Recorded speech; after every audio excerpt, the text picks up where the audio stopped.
হ্যাঁ বন্ধুরা, দেখাবো হিউমিক অ্যাসিড কিভাবে তৈরি করা হয়। যারা যারা ক্লিক করেছেন তাদেরকে অশেষ অশেষ ধন্যবাদ। যারা ভিডিওতে সাবস্ক্রাইব করে রেখেছেন, চ্যানেলকে সাবস্ক্রাইব করে রেখেছেন, তাদেরকে অশেষ অশেষ ধন্যবাদ। দেশ এবং দেশের বাইরে থেকে সকল বন্ধুকে আমার প্রণাম সালাম।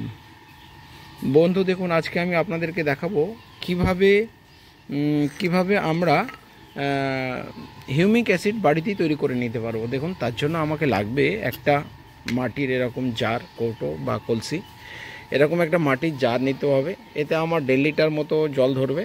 এরকম একটা পাত্র, এই দেখুন পাত্রের কোনো ছিদ্র নাই, পাত্রের মধ্যে কোনো ছিদ্র নাই। এই পাত্রটাকে একটা মাটি মধ্যে এটাকে পুঁততে হবে। 14 দিন ফরমেন্টেশনের জন্য রাখতে হবে। 14 দিন পরে আপনার এটা প্রস্তুত হয়ে যাবে হিউমিক অ্যাসিড। দেখুন, এটা মাটি, এই যে এখানে আমি খুঁড়িছি এটাকে এখানে বসাবার জন্য। দেখুন, এটাকে আমি এরকম মাটির ভিতরে বসিয়ে দিলাম। দেখতে থাকুন। এই দেখুন মাটির ভিতরে বসিয়ে দেওয়া হয়েছে। মাটির ভিতরে বসিয়ে দেওয়া হয়েছে। এটা কিন্তু মাটিতেই দিতে হবে, মাটিতে দিলে খুব তাড়াতাড়ি হয়, এটা মাটিতে দিলে খুব ভালো কাজ হয়।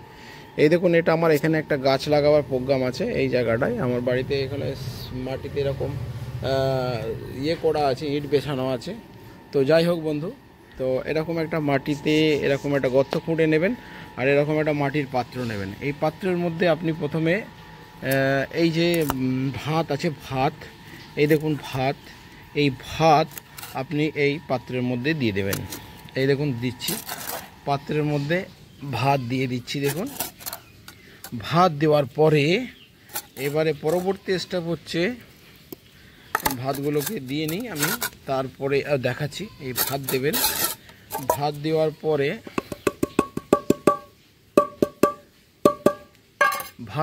পরে দেখুন, এই দেখুন গুড়, এই দেখুন গুড়, এটা হচ্ছে ভেলি গুড় বলে বা আখের গুড় বলে।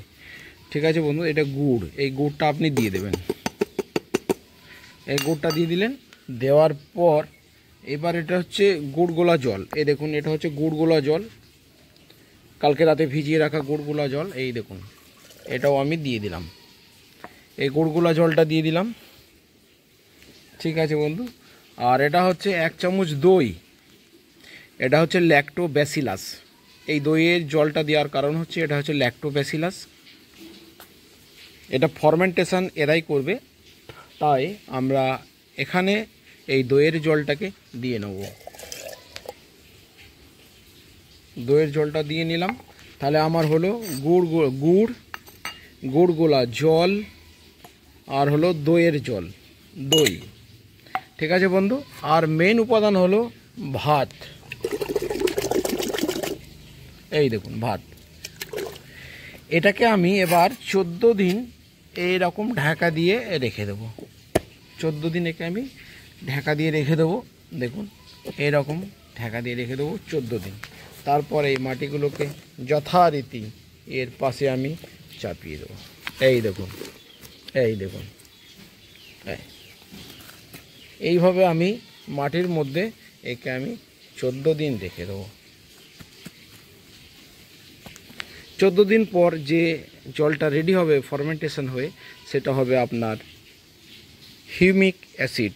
1 কাপ নিয়ে 1 লিটার জলের সাথে মিক্স করে গাছের গোড়ায় স্প্রে করুন, গাছের গোড়ায় প্রয়োগ করুন। দেখবেন গাছের রং, হেলথ, ফুল ফল ফুটে যাবে। ধন্যবাদ বন্ধু। এই বলে ভিডিও থেকে আসছি, ভিডিও বড় করব না। বন্ধুরা সব বলেছে 5 মিনিটের মধ্যে ভিডিও রাখতে, 5 মিনিটের মধ্যে রাখার চেষ্টা করছি।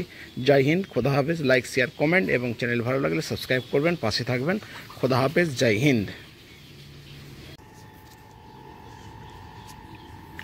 আসসালামু আলাইকুম বন্ধুরা, সকলকে আমার সালাম, নমস্কার, প্রণাম। যারা যারা আমার ভিডিওতে ক্লিক করেছেন তাদেরকে অশেষ অশেষ ধন্যবাদ। এটা হচ্ছে বলে নিই, এটা হচ্ছে আমার ক্যাট, এর নাম হচ্ছে পুচকি। এটা একটু দেখে নেন, এটা আমার ক্যাট, এর নাম পুচকি। এটা মেয়ে বিড়াল। এই দেখুন, এ ভাত খাচ্ছে। আমি আজকে যেটা আপনাদেরকে দেখাতে চলেছি সেটা হচ্ছে হিউমিক অ্যাসিড কিভাবে তৈরি করা হয়।